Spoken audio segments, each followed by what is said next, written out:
नमस्कार, बोधी समाचारमा स्वागत छ। सुरु गरौं अहिलेसम्मका मुख्य समाचारहरूबाट। नेतृत्वकै कारण भगवान बुद्ध जन्मेको देश नेपालमा बुद्ध शिक्षा पढ्न सकेन। बुद्ध शिक्षा र बुद्ध धर्मको अन्त्य कहिल्यै नहुने श्रद्धेय धम्मवती गुरुमाको भनाई। साउने संक्रान्तिको अवसरमा विभिन्न विहारहरूमा बुद्ध पूजा सम्पन्न। धर्मकीर्ति विहारमा आयोजित कार्यक्रममा श्रद्धेय पन्यवती गुरुमाद्वारा अप्रमादी मंगल विषयमा धर्मदेशना। श्रद्धेय तपस्वी धम्म महास्थवीरको जन्मदिन चारुमती विहारमा मनाइयो। श्रद्धेय भिक्षु प्रशस्तद्वारा बुद्ध शासनको क्षेत्रमा भिक्षु तपस्वी धम्म महास्थवीरले गर्नुभएको योगदानबारे चर्चा। पाटन स्थित पदमवर्ण महाविहारमा बुद्ध पूजा एवं तारा पूजा सम्पन्न। तारा पूजा गर्नाले मनमा महाकरुणा जागेर आउने र दुःख कष्ट नाश भएर जाने भिक्षुहरूको विश्वास। र पूर्वी अफ्रिकी देश केन्यामा बुद्ध धर्मप्रतिको आकर्षण बढ्दो। राजधानी नैरोबी र आसपासका क्षेत्रमा रहेका विहारमा ध्यान गर्न नागरिक आकर्षित हुँदै।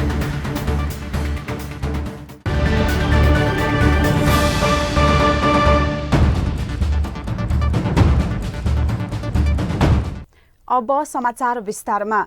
भगवान बुद्ध नेपालमा जन्मिनु भएको हो भनेर हामी धेरै गर्व गर्दछौं। नेताहरू पनि धेरै भाषण गर्दछन्। तर जति गर्व गर्दछौं त्यसको तुलनामा बुद्ध जन्मेको देश नेपालमा न बुद्ध धर्मको विस्तार हुन सक्यो न बुद्ध दर्शनको प्रभाव नै बढ्न सक्यो। विश्वमा बढ्दा नेपालमा बढ्न नसक्नुमा नेतृत्वकै कारण देखिन्छ। यो चिन्ताको विषय हो। यो अवस्थाले देखेर 89औं जन्मदिन मनाइरहनुभएका श्रद्धेय धम्मवती गुरुमालाई चिन्ता बढेको छ। एक रिपोर्ट।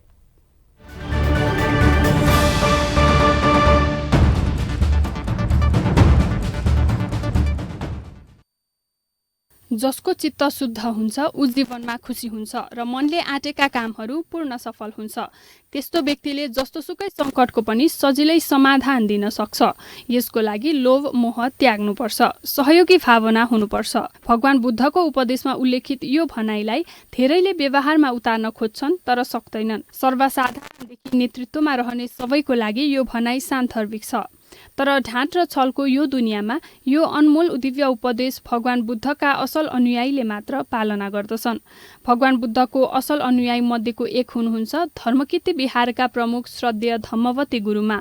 व्यक्तिगत इच्छा आकांक्षा सबै त्यागेर जीवनभर बुद्ध शिक्षाको माध्यमबाट बुद्ध धर्मको विस्तारमा लाग्नुहुने गुरुमा बुद्धको उपदेश सबै जगतको प्राणीको लागि जीवन उपयोगी भएर पनि नेपालमा व्यवहारमा कार्यान्वयनमा आउन नसकेकोमा चिन्तित देखिनुहुन्छ।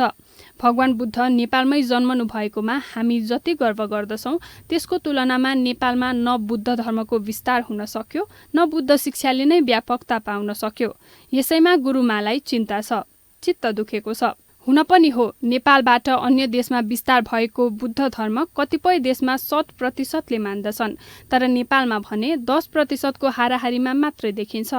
कतै भएका यति पनि कम हुँदै जाने त होइन भन्नेमा चिन्ता व्यक्त गर्दै श्रद्धेय गुरुमा मानव जीवन रहेसम्म बुद्ध धर्मको अन्त्य हुँदैन भन्नुहुन्छ। धर्म भनेर कहिले समापन हुँदैन होइन। जहिलेसम्म जन्म मर्नबाट मुक्त हुँदैन त्यति बेलासम्म धर्म कर्म समापन हुँदैन। विक्रम सम्वत 1991 साल असार महिनाको पूर्णिमाको दिन ललितपुरमा जन्मनुभएका धम्मवती गुरुमाको 89औं जन्मदिन मनाइएको छ। आफ्नो जन्मदिनको अवसरमा सबैलाई शुभकामना दिनुहुँदै गुरुमाले विश्व शान्तिको लागि अपिल गर्नुभएको छ। शान्तिको सन्देश नेपालबाटै विश्वमा छर्नुपर्छ भन्ने भावना राख्नुहुने गुरुमा नेतृत्वमा बुद्ध शिक्षाप्रति चेतना नबढेकोमा चिन्तित देखिनुहुन्छ। नेताहरूको मनमा पनि होइन धर्मचित्त आउन्, सबै जनतालाई माया गर्नु सकोस्। बुद्ध जन्मिएको देश त हो, तैपनि नेताहरूको मगजमा बुद्ध ज्ञान चाहिन्छ भने चेताउन आएको छैन। लोभ क्रोधमा फसेर बसेकोले बुद्ध धर्म त लोभ क्रोध हटेर शान्ति मार्ग हो। शान्ति मार्ग चाहिन्छ भने ज्ञान नआएसम्म उन्नति हुँदैन। यो भगवान बुद्ध त लुम्बिनी नेपालमा जन्मेको हो। यो नेताहरू सबै भगवानको ज्ञान लिएर देश शान्ति गर्नै पर्छ भने ज्ञान लिनुपर्छ। 14 वर्षमा गृहस्थी जीवन त्यागेर 14 वर्ष प्रवासमा रहेर बुद्ध धर्ममा अथाह ज्ञान बटुल्नुभएका श्रद्धेय धम्मवती गुरुमा नेपालमा पनि बुद्ध शिक्षा जनजनमा पुगेको देख्न चाहनुहुन्छ। बुद्ध शिक्षा मार्फत नै छोरी शिक्षा र समाजको विकृति विरुद्ध अभियान थाल्नुभएका गुरुमाकोमा आशीर्वाद थाप्न असंख्य नेता र बुद्धिजीवीहरू पनि पुग्दछन्। मन्त्री र प्रधानमन्त्री भएका धेरै व्यक्ति गुरुमाकोमा आशीर्वाद लिन पुगे, तर तिनै नेताहरू सरकार सञ्चालन र नेतृत्वमा पुग्दा बुद्ध शिक्षाको विस्तारमा मौन देखिन्छन्। धर्मको कुरा नगरौँ भन्छन्, बुद्ध धर्म होइन दर्शन हो भन्ने थाहा हुँदा पनि यस्तो भन्नु उनीहरूलाई कुन नैतिकताले दिन्छ? यदि त्यसो हो भने नेपालमा विदेशी आउँदा र विदेश भ्रमणमा जाँदा पाहुनालाई खुसी पार्न उनीहरू बुद्ध मूर्ति उपहारको रूपमा किन टक्र्याउँछन्? भगवान बुद्धको जन्मस्थल लुम्बिनी भनेर गर्व गर्ने हामी नेपालीको नेतृत्वलाई त्यसो गर्न सुहाउँछ? यदि नेतृत्वमा नैतिकता छ भने श्रद्धेय धम्मवती गुरुमालाई राष्ट्रिय पहिचान दिन र नेपालमा बुद्ध शिक्षाको विस्तार गर्न अब ढिलो गर्नुहुन्न। 3 तहको सरकारी यसमा गम्भीर हुनै पर्छ। News desk, Bodhi television. काठमाडौँको श्रीगढ स्थित धर्मकीर्ति विहारमा विशेष बुद्ध पूजा एवं धर्मदेशना सम्पन्न भएको छ। साउने संक्रान्तिको अवसरमा बिहारमा विशेष बुद्ध पूजा भएको हो। बिहारका आवासीय गुरुमा एवं उपासक उपासिकाहरूबाट सामूहिक श्रील प्रार्थना, सामूहिक बुद्ध पूजा एवं त्रिरत्न वन्दना गरिएको हो।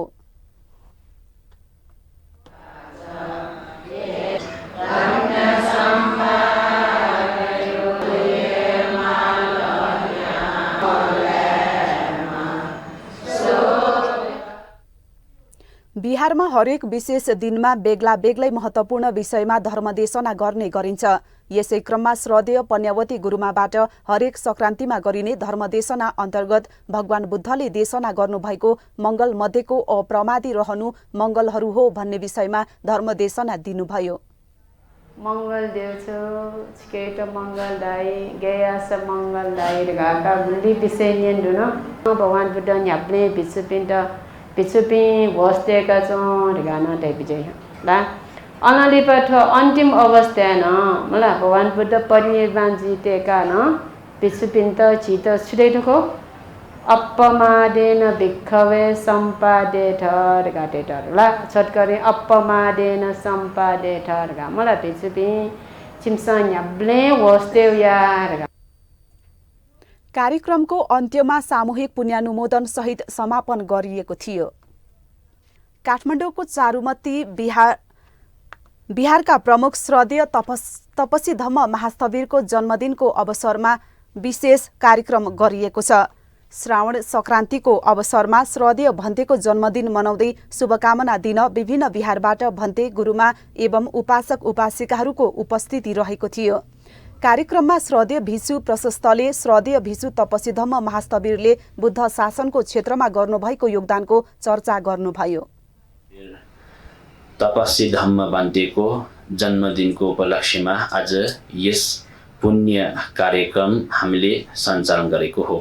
तपसी धम्म भन्तेको जुन यो जन्मदिन स्मरण गरेर आफू जन्मेको दिनलाई याद गरेर आफूले सिकेको र आफूले बुझेको यो भगवान बुद्धको धर्म हरेक मानिसहरूको दुःख हटाउनको लागि मनमा शान्त लिएर आउनको लागि उहाँले आफ्नो जीवनभरि यस भगवान बुद्धको शासनमा बसेर ठुलो योगदान गर्नुभयो। उहाँ आजसम्म जुन ठाउँमा हुनुहुन्छ त्यो ठाउँमा पुग्नको लागि नाना प्रकारका योगदान उहाँको जीवनमा भएको छ, घटनाहरू बितेको छ। हरेक सुख दुःख दुवै सहाएर दुवै लिएर आफ्नो जीवन यात्रामा आज जुन ठाउँमा उहाँ हुनुहुन्छ त्यो ठाउँमा सम्म पुग्नको लागि ठुलो अधिष्ठान उहाँको मनमा थियो। त्यो अधिष्ठान हो धर्म प्रचार गर्ने, भगवान बुद्धको धर्म नसुनेकाहरूलाई सुनाउने, नदेखेकोहरूलाई देखाउने र देखेकोहरूलाई अझै देखाउने, सुनेकोहरूलाई अझै सुनाउने उहाँको उद्देश्य हो।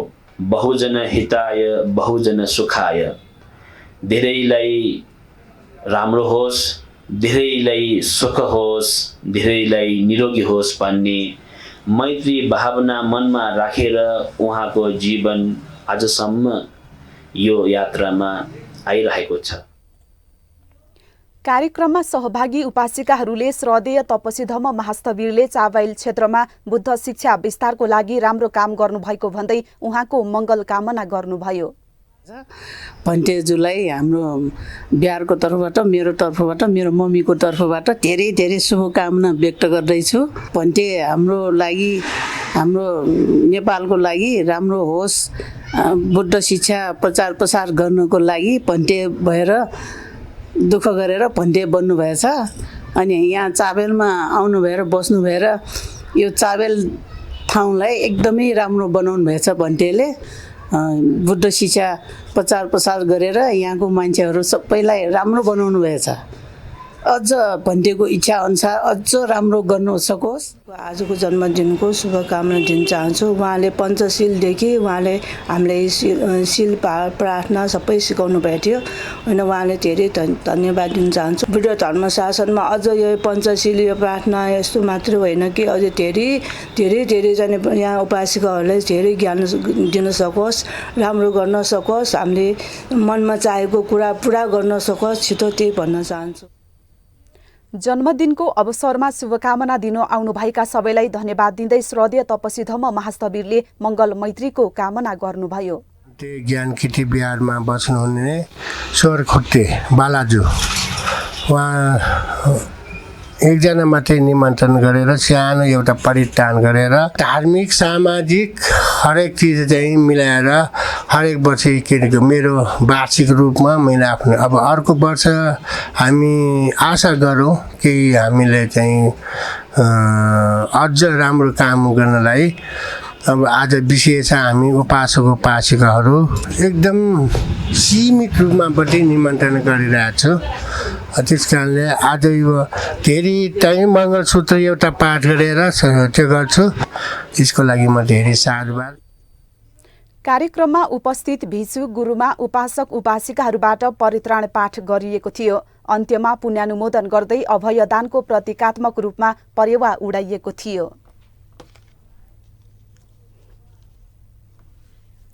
ललितपुरको पाटनस्थित पद्मवर्ण महाविहारमा बुद्ध पूजा सम्पन्न भएको छ। लामा गुड सागरको नेतृत्वमा बिहारमा आइतबार बुद्ध पूजा र तारा पूजा भएको हो।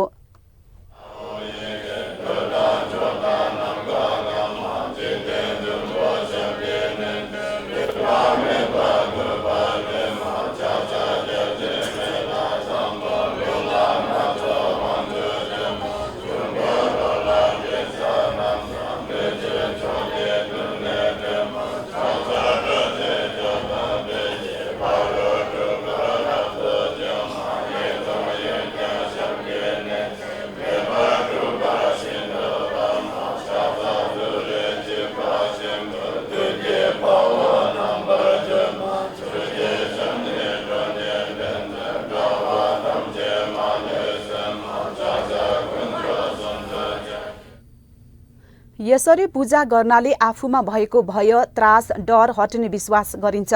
तारा जस्तै मन भएर महाकरुणा जागेर आउने विश्वास गरिन्छ। सबैको दुःखलाई बुझेर कसैलाई दुःख नहोस् भनेर दुःखबाट मुक्त भएर सुखको ज्ञान प्राप्त होस् भनी तारा पूजा गरिने लामा गुड सागर बताउनुहुन्छ। एक गतेमा हामी पूजा गर्छौँ। के को पूजा गर्छौँ भने कि हामी बुद्धिस्ट भएर बुद्ध पूजा गर्छौँ। हामीले भय, त्रास, डर, दिन दशा सताइरहेको हुन्छ, त्यसो हटाउनको लागि हामी तारा पूजा गर्छौँ। अब विशेष गरेर फेरि हामी प्रज्ञा पारमिता पूजा गर्छौँ। प्रज्ञा पारमिता पूजा गर्नुपर्ने कारण के हो भने हामीले चाहिँ दुःख, अनित्य, अनात्मा बुझेपछि प्रज्ञा पारमिता ज्ञान बुझ्ने हो।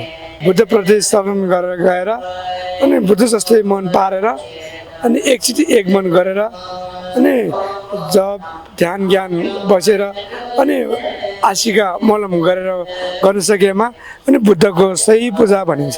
अब तारा पूजा पनि त्यसै हो।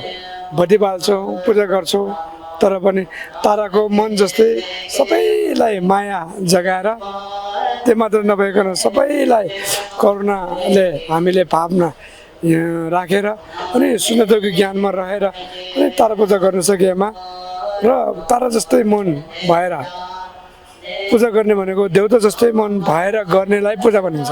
तारा जस्तै मन, तारा जस्तो मन के हो?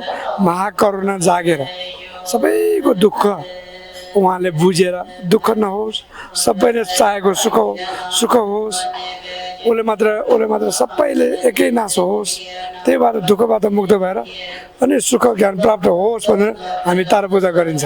अनि प्रज्ञा पारमिता पूजा गरिन्छ। प्रज्ञा पारमिता पूजा गर्ने कारण के हो? अघि भनेको जस्तो दुःख अनित्य अनात्मा थाहा भए नभए हामीले गर्न सक्दैन। अनि दुःख आफैले बुझेमा दुःखबाट मुक्त गर्न जानु पर्यो। ल दुःखबाट मुक्त गर्नुको उपाय के हो भने अनि भोलि नै मर्छ कि पर्सि नै मर्छ ठेगान नभएर म मर्नु अगाडि म जुनै चिज राम्रो गर्छु, मर्नु बेलामा हामी राम्रो गरेर शान्त गरेर मर्नु सक्नु पर्यो। र त्यो मात्र नभएको ज्ञानी परिपक्व भएर हामी मर्न सक्ने भएमा अहिले पनि शान्त पछि पनि शान्त हुने कारण के हो? आफैमा आफै सन्तोष भएमा हुने हो। हरेक महिनाको 1 गते बिहारमा बुद्ध पूजा, तारा पूजा र प्रज्ञा पारमिता पूजा हुँदै आइरहेको छ। कार्यक्रममा विभिन्न बिहारका गुरुमा तथा उपासक उपासिकाहरूको उपस्थिति रहेको थियो।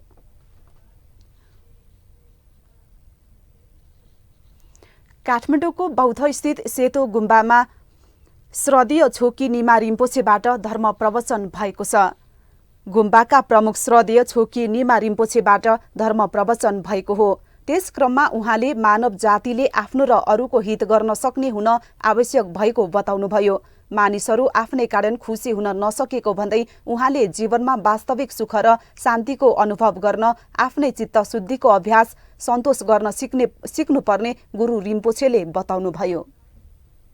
बेखुसीको कारण के हो भन्दाखेरि जे छ सन्तोष नसकेर, सन्तोष नगरेर, नजानेर अब खुसी भयो, थाहा भयो ओहो म खुसी नगएको कारण तिनवटा रहेछ।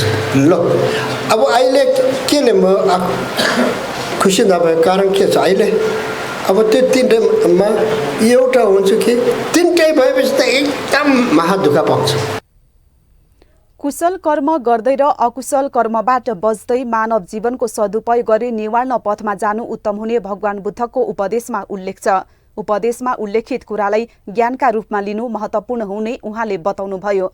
बौद्ध शिक्षा लिन चाहनेहरूले सहजताका लागि गुम्बाका तर्फबाट धर्मज्ञान अन्तर्राष्ट्रिय युवा कार्यक्रम सुरुवात गरिएको छ। यसमा जोडिन श्रद्धालुहरूलाई श्रद्धेय छोकी निमा रिम्पोछेले आह्वान गर्नुभयो।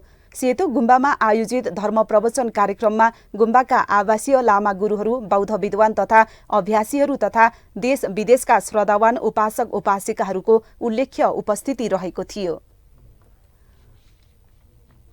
बुद्ध धर्ममा वर्षावास एक महत्त्वपूर्ण पर्व हो। यो पर्व असार पूर्णिमादेखि 3 महिनासम्म चल्नेछ। वर्षावासमा बसेमा पाप पखाली पुण्य प्राप्ति हुने विश्वासले भगवान बुद्धको जन्मभूमि लुम्बिनी लगायत विभिन्न बिहारमा भिक्षु र श्रामणेरहरूले वर्षावास बस्नु भएको छ। एक रिपोर्ट।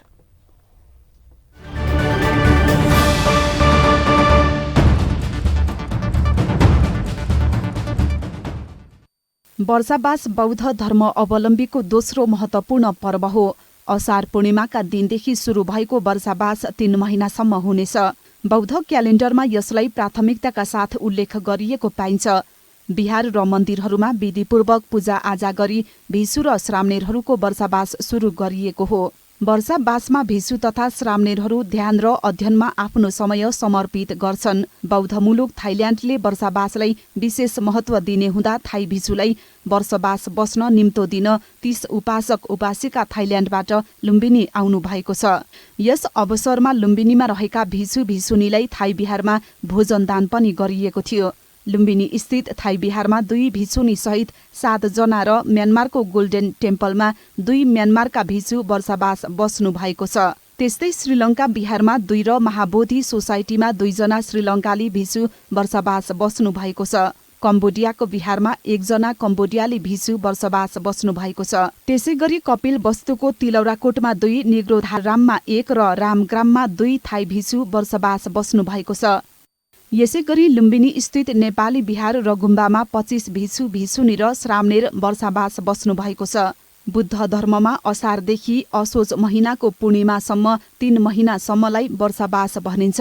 बौद्ध धर्मको मेरुदण्ड उपसोत विनय कर्म पालन गर्दा नजानेर भए गरेका त्रुटि कमजोरीबाट पाप नलागी क्षमादान पाउने हुँदा भिक्षुनी र श्रामणेर वर्षावास बस्ने चलन छ। वर्षावास बसेमा भिक्षुमा पुण्य सञ्चय हुने जनविश्वास रहेको छ। वर्षावासका बेला साँझ बिहान ध्यान भाव बस्ने र परित्राण पाठ गर्ने गरिन्छ। बौद्ध धर्मका अनुसार असार पूर्णिमाका दिन ऐतिहासिक बुद्ध शाक्य मुनिले बुद्धत्व प्राप्त गरेपछि सारनाथमा आफ्नो पहिलो उपदेश दिनुभएको थियो। भगवान बुद्धले मध्य मार्गमा आफ्नो पहिलो प्रवचन 5 तपस्वीहरूलाई दिनुभयो। ज्ञानको खोजीमा आफ्ना पूर्व साथीहरू जो उहाँका पहिलो शिष्य बन्नुभयो। त्यसैले वर्षवासलाई बुद्धले जागृत भएपछि प्रचार गरेको पहिलो उपदेशको सम्झना स्वरूप मनाउने गरिन्छ। यसलाई बोलीचालीमा धर्म दिवस, बुद्धको शिक्षाको दिन पनि भनिन्छ। News desk, Bodhi television. अब अन्तर्राष्ट्रिय समाचार।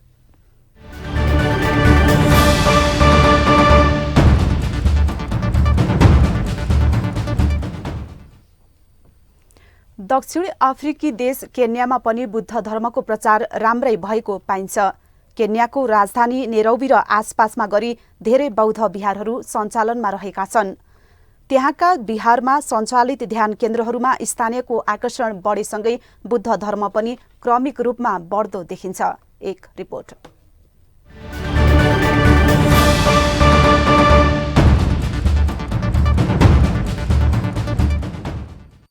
पूर्वी अफ्रिकामा रहेको देश केन्या भूगोलको हिसाबले विश्वकै 48औं ठूलो देश हो भने जनसङ्ख्याको हिसाबले 29औं ठूलो देशमा पर्दछ। 47.7 मिलियन जनसङ्ख्या रहेको केन्यामा बुद्ध धर्मावलम्बीहरूको संख्या उल्लेख्य छैन। यद्यपि पछिल्लो समय भने बिहारहरूमा सञ्चालित ध्यान केन्द्रहरूले गर्दा बुद्ध धर्मप्रति आकर्षण बढ्दो देखिन्छ। क्रिस्चियन धर्म मान्नेहरूको बाहुल्यता रहेको त्यहाँ बुद्ध धर्म अहिले 7औं स्थानमा रहेको छ। केन्याको राजधानी नैरोबी र आसपासका धेरै ठाउँहरूमा बिहारहरू छन्। त्यहाँ सन् 1999 देखि बुद्ध धर्मको विस्तार भएको देखिन्छ। श्रद्धेय भन्ते वाई विमलाले राजधानी नैरोबीमा थेरवाद बौद्ध विहार स्थापना गर्नुभयो। बिहारका प्रमुख रहनुभएका उहाँले नै त्यहाँ ध्यान केन्द्र पनि सञ्चालन गर्नुभयो। त्यही नै त्यहाँको मुख्य विहार हो र बुद्ध धर्मको आकर्षणको केन्द्र हो। केन्या र अन्य ठाउँमा गरी 1000 बढी भिक्षुहरू छन्। नैरोबीको नजिकै रहेको लोरेसो शहरमा रहेको भिक्षुहरूको निवास, एक ध्यान हल र परम्परागत स्तूपा बौद्ध धर्मप्रति आकर्षण गर्ने प्रमुख केन्द्र हो। हरेक दिन बिहान 8 बजेदेखि साँझ 6:30 सम्म सर्वसाधारणको लागि खुला रहने बिहारमा आत्मचिन्तन र ध्यानका लागि सयौं नागरिक पुग्ने गर्दछन्। त्यहाँ अध्ययनका लागि हरेक दिन खुल्ला रहने बौद्ध पुस्तकालय पनि रहेको छ। कहिलेकाहीँ त्यहाँ भिक्षुबाट धम्म प्रवचन पनि हुने गर्दछ। बिहार र ध्यान केन्द्रहरू मार्फत शान्तिका लागि अभियान अनि सामाजिक कामहरू पनि नियमित हुनाले अहिले केन्यामा अन्य धर्मको तुलनामा बुद्ध धर्म मान्नेहरूको संख्या छिटो बढिरहेको बताइन्छ। नैरोबी बिहारले केन्यामा बुद्ध धर्मलाई प्रवर्धन गर्न विभिन्न मिसन र ध्यान केन्द्रहरू सञ्चालन गरिरहेको छ। केही भिक्षुहरूले चलाएको अभियानले नेपालमा जन्मिनुभएका भगवान बुद्धको दर्शनको प्रभाव नेपालदेखि धेरै टाढा रहेको अफ्रिकी मुलुक केन्यामा दिनदिनै बढ्नु नेपाल र नेपालीको लागि खुसीको खबर हो। News desk, Bodhi television. हामी समाचारको अन्त्यमा आइपुगेका छौं। बिदा हुनु अघि मुख्य समाचार पुनः एकपटक। नेतृत्वकै कारण भगवान बुद्ध जन्मेको देश नेपालमा बुद्ध शिक्षा बढ्न सकेन। बुद्ध शिक्षा र बुद्ध धर्मको अन्त्य कहिल्यै नहुने श्रद्धेय धर्मवती गुरुमाको भनाई। साउने संक्रान्तिको अवसरमा विभिन्न बिहारहरूमा बुद्ध पूजा सम्पन्न। धर्मकीर्ति बिहारमा आयोजित कार्यक्रममा श्रद्धेय पन्यावती गुरुमाद्वारा अप्रमादी मङ्गल विषयमा धर्मदेशना। श्रद्धेय तपसी धम्म महास्तवीरको जन्मदिन चारुमती बिहारमा मनाइयो। श्रद्धेय भिक्षु प्रशस्तद्वारा बुद्ध शासनको क्षेत्रमा भिक्षु तपसी धम्म महास्तवीरले गर्नुभएको योगदानबारे चर्चा। पाटन स्थित पद्मवर्ण महाविहारमा बुद्ध पूजा एवं तारा पूजा सम्पन्न। तारा पूजा गर्नाले मनमा महाकरुणा जागेर आउने र दुःख कष्ट नाश भएर जाने भिक्षुहरूको विश्वास। र पूर्वी अफ्रिकी देश केन्यामा पनि बुद्ध धर्मप्रतिको आकर्षण बढ्दो। राजधानी नैरोबी र आसपासका क्षेत्रमा रहेका बिहारमा ध्यान गर्न नागरिक आकर्षित हुँदै। समाचार अहिलेलाई सकियो। बोधी टेलिभिजनका सम्पूर्ण कार्यक्रम bodhitv.tv, युट्युब र फेसबुकका साथै मोबाइलमा बोधी टिभी एप डाउनलोड गरेर पनि हामीलाई प्रत्यक्ष हेर्न र पढ्न सक्नुहुनेछ। सकारात्मक सोच र कुशल संस्कारको लागि बोधी टेलिभिजन हेर्दै गर्नुहोस्। भवतु सब मङ्गलम।